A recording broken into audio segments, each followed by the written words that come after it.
은혜가 많이 됩니다. 고맙습니다. 한 여인이 가늠하다가 끌려왔습니다. 현장에서 잡혔습니다. 변명의 여지가 없는 죄인입니다. 율법에 의하면 이런 상황에서는 현장에서 즉시 즉결 심판으로 사형을 처해져야 합니다. 간음죄는 부정한 죄이기 때문에 손도 대지 말고 돌을 던져서 처형해라. 율법에 그렇게 명하고 있습니다. 그런데 유대인들은 이 여인을 현장에서 즉결 처형하지 않고 예수님께로 끌고 왔습니다. 그리고 예수님을 함정에 빠뜨리려는 악한 의도를 가지고 이렇게 묻습니다. 선생님, 이 여자가 간음하다가 현장에서 잡혔습니다. 모세의 율법에는 이러한 여자는 돌로 치라 명하셨는데 선생님 어떻게 할까요? 그동안 예수님은 사랑과 용서에 대해서 끊임없이 말씀을 전하던 터여서 죽여야지 율법대로. 그러면 그동안 거짓말 가르친 거 아닙니까? 그럴 것이고 용서해라. 그러면 율법을 정면으로 위배하는 것이 됩니다. 어쨌거나 이 여인은 이미 죽은 거나 다름이 없습니다. 자기들의 법에 이러한 죄에 대해서는 사형 이미 선포가 끝나 있는 그런 상태였습니다. 그리고 이 여인도 자기 자신이 어떻게 될지 이미 다 알고 있고 각오하고 있었던 터였습니다.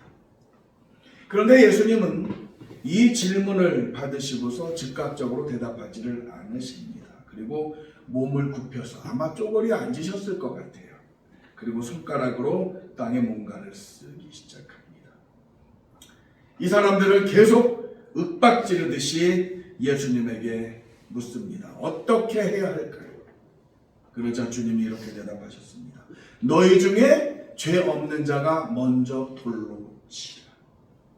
이렇게 말씀하시고 예수님은 계속 땅에 무엇인가를 쓰셨습니다. 이윽고 시끄럽던 주위가 조용해졌습니다. 모여서 떠들어대던 사람들이 하나하나 다 사라져 갔습니다. 그때에서야 고개를 들고 주위를 돌아보시며 아무도 없는 것을 보시고 주님은 여인에게 말씀하셨습니다. 여자여, 너를 고발하던 그들이 어디 있느냐? 너를 정죄한 자가 없느냐? 주여, 없습니다. 그러자 예수님이 말씀하시죠. 나도 너를 정죄하지 아니하노니 가서 다시는 이런 죄를 범하지 마라. 이 순간에 이 여인의 심정은 어땠을까요? 야나기 하라라고 하는 일본인 학자가 있습니다. 이 사람은 그 옛날 동경 제국대학 경제학부의 교수로 재직하고 있었습니다. 그러다가 일본이 우리나라를 강제 합병을 하니까 그 한국 침략에 대해서 맹렬히 비판을 퍼붓다가 교수직에서 잘렸습니다. 그 후에 제2차 세계대전이 끝나자마자 이제는 동경 제국대학이 아닌 동경대학교가 됐죠. 거기에 초대 총장으로 청빙을 받아서 큰 일을 했습니다. 일본에서 유명한 그리스도인 중에 한 분입니다. 어느 날 신문기자 하나가 이 총장을 찾아와서 물었습니다. 만약 당신이 다시 태어난다면 그때는 어떤 인생을 살고 싶으신가요? 그러자 이 야나기 하라는 이렇게 대답했습니다. 나는 결코 다시 태어나고 싶지 않습니다. 의아했어요, 이 기자가. 다들 이런 질문을 하면 어떻게 태어나서 어떤 인생을 살고 싶어요? 라고 이야기하는데 전혀 엉뚱한 대답이 나오니까 왜 그렇습니까? 다시 태어나면 더 잘 살 수 있지 않을까요? 그때 야나기 하라가 이렇게 대답했습니다. 우리 일본이라고 하는 나라는 수많은 잡신들이 득실거리는 나라. 그러니 만약 내가 다시 태어난다면 혹시 예수 그리스도를 못 만날 수도 있을 것 같습니다. 그래서 나는 다시 태어나고 싶지 않습니다. 나는 이 세상에 태어나서 예수 그리스도를 알고 만나고 그분의 말씀인 성경을 알게 된 것만으로 충분히 행복하고 만족합니다. 그러므로 나는 결코 다시 태어나고 싶지 않습니다.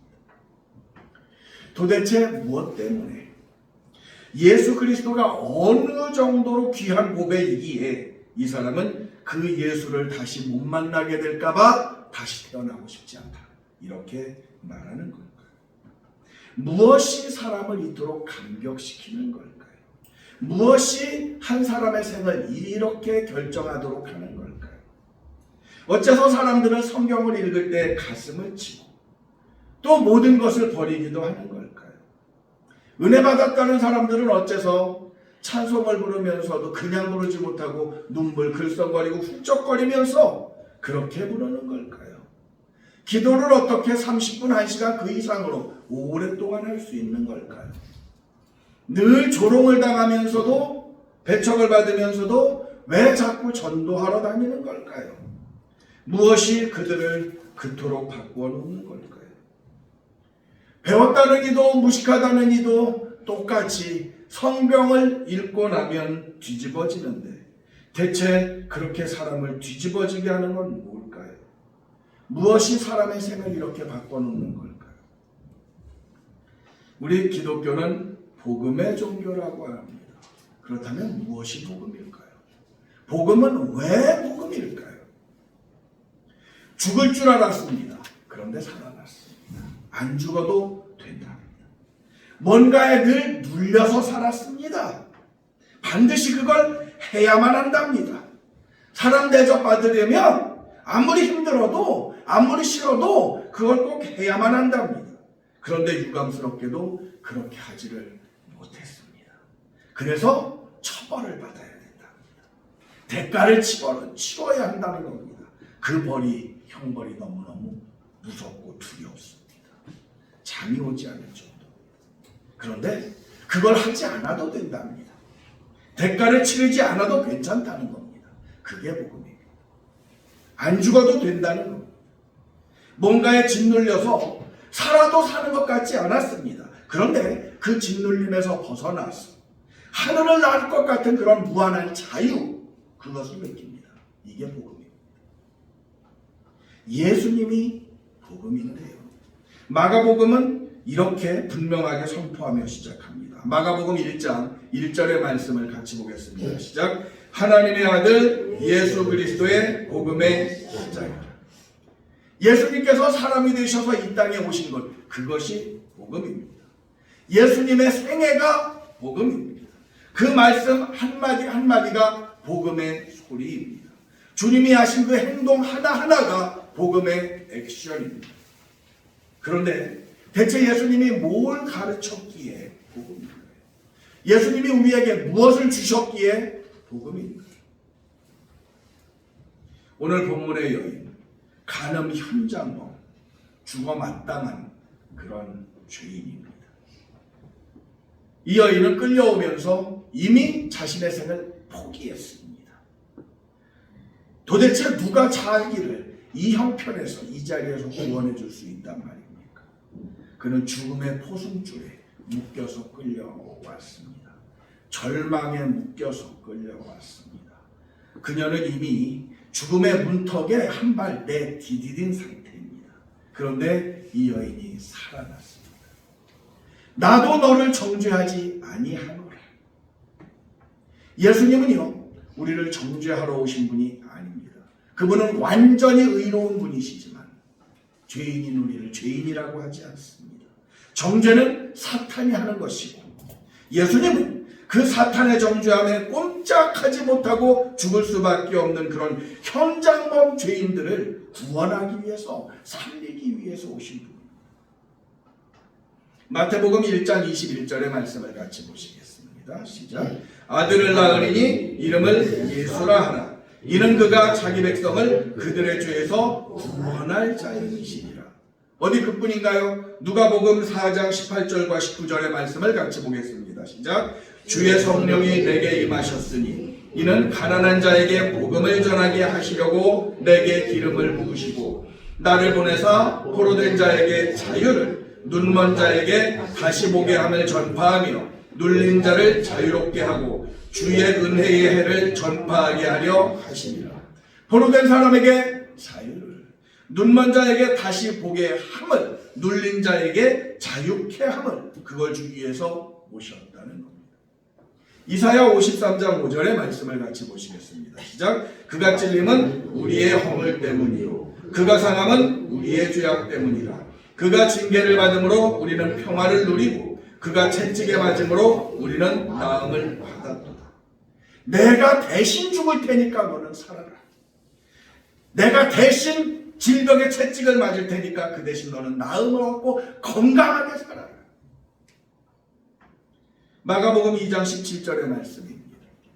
같이 읽습니다. 시작. 예수께서 들으시고 저희에게 이르시되 건강한 자에게는 의원이 쓸데없고 병든 자에게라야 쓸데있느니라. 내가 의인을 부르러 온 것이 아니요 죄인을 부르러 왔노라 하시니라. 아멘. 예수님은 살아보려고 애를 썼지만 힘이 달려서 뒤로 처진 그런 사람들을 위해서 이 땅에 오셨습니다. 의롭게 살아보려고 정직하게 살아보려고 힘써봤지만 그러나 결국 쓰러진 그 죄인들을 다시 일으켜 세우기 위해서 예수님은 오셨습니다.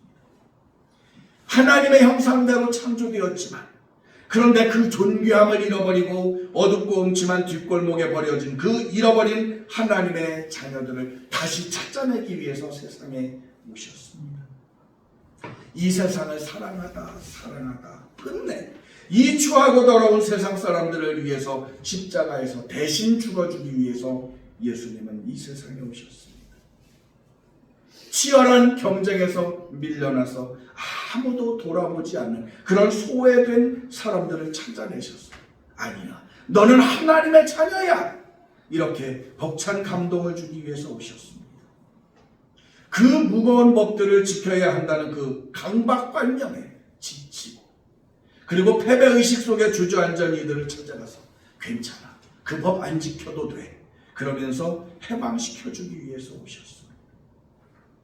예수님은요, 조금만 상해도 결국은 깎아버리고 마는 잘난이들의 세상, 이곳에 오셔서 상한 날 때도 꺾지 아니하시고 가물가물 꺼져가는 그 심지의 등불도 훅 불어서 끄지 아니하시는 그런 사랑의 주님이십니다.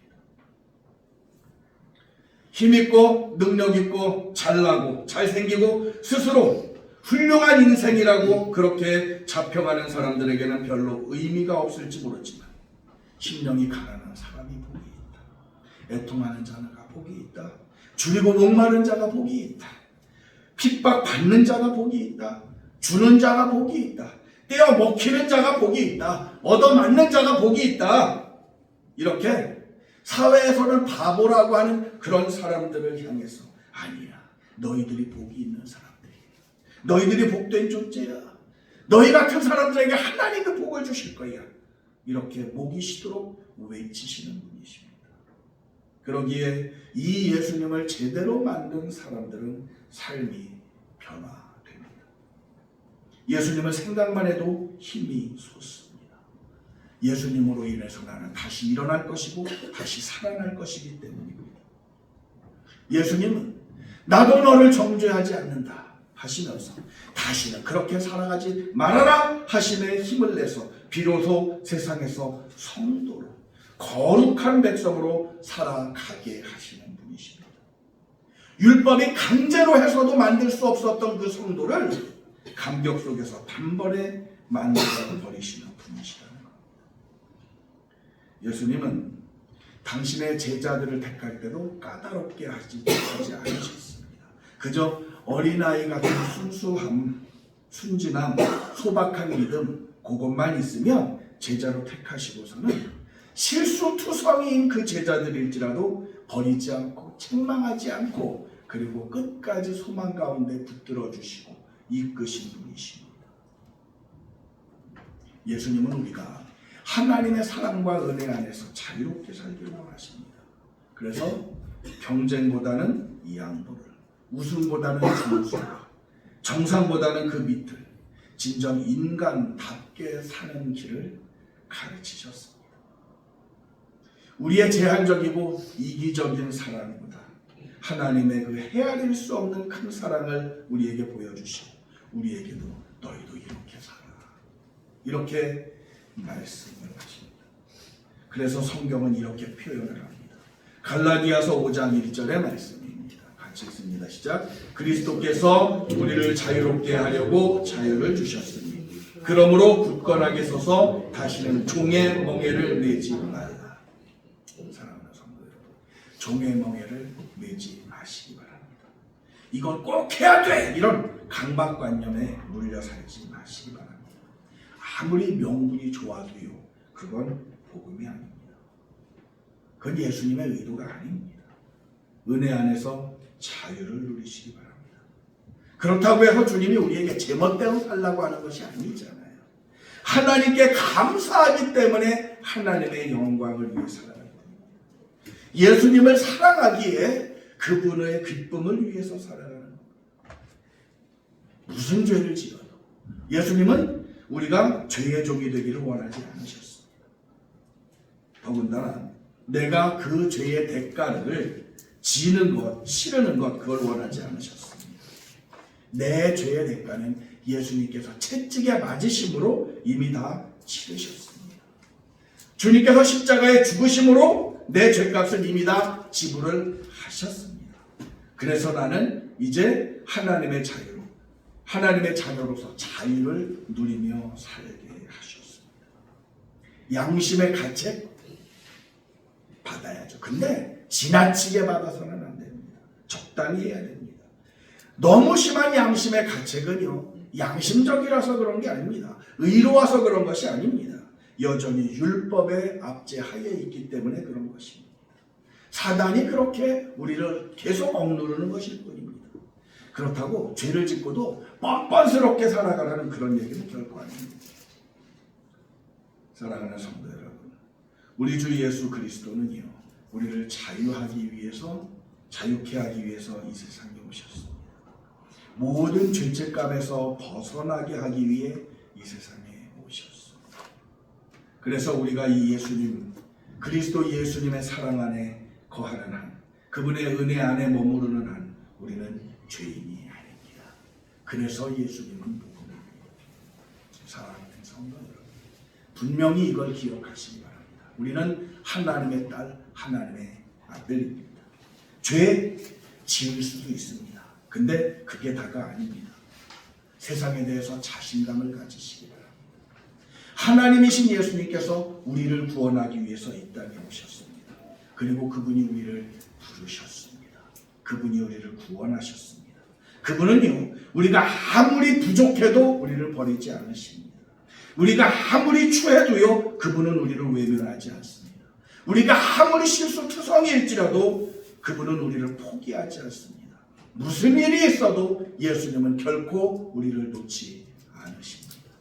그래서 우리 주 예수 그리스도에 대한 우리의 믿음은요, 세상의 모든 것을 이기는 능력이 됩니다. 요한복음 5장 4절 말씀을 같이 보시겠습니다. 같이 읽습니다. 시작. 무릇 하나님께로부터 난 자마다 세상을 이기느니라. 세상을 이기는 승리는 이것이니 우리의 믿음입니다. 복음은 기쁨입니다. 복음은 감격입니다. 복음은 행복한 눈물입니다. 그리고 복음은 면죄부입니다.